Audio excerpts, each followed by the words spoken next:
Good morning. Ngasi Ngasi se quick ko.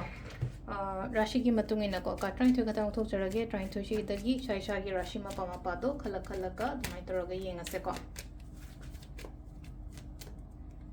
Sila ko ahan ba se dalai re ani shuba ahum mari manga taruk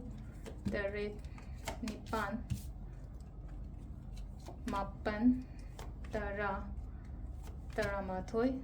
Taranithoi ko. Quite a hand book, quite a hand basekogi, Meshashi ko, Meshashi in a kai message like a paying and say, Meshashi in a first card secano, Pishang Shagi Katan problems Kumbaka Gumbale, Beako, Dum Lambis Dum Lakani, a sig and a Katan tensions Kumbale, but the financial Sekagi Matang the ko. Number 2 ko, Brisharashi ko, Brisharashi in a sele, I get labor problems, oiro, no itabo oiro, Dum Tam Tamna Pagalakani ko, Pagat Palambirum, Dum Lakaniko. Methun ko methun yun aina khanba ningba kotpa suguma mayam se fulfill oyo haina taraga laga so the methun rashi china ko karkat ki na slide se opportunities kumba kai gumba dumaina khara lai engon da khudong chaba da ge na chat ke toge kaina khali ba khole mayam do chat piyo khong thang do piyo ko yum da ge aduga se sina singarashi yun na se lai se kaino singarashi gi se akoi gi kaino oidoni ko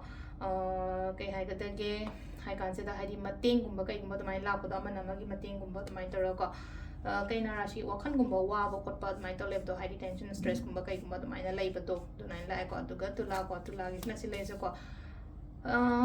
Yamna routine discipline lane a tabak topio kotum changa mother hide evening and never later nako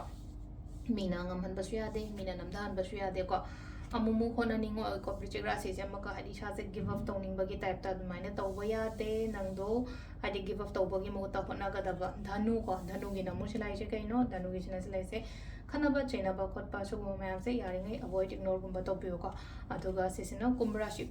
kind of Makarko Makar is a Tawai white of a pin the Bugumba Bakra labor for my torlaiko Atuga Sisina Kumbrashi Ketang Ishada Matampio meditate Gumbatopio Copio my toraga last time Minako Minagina Sila Sekaino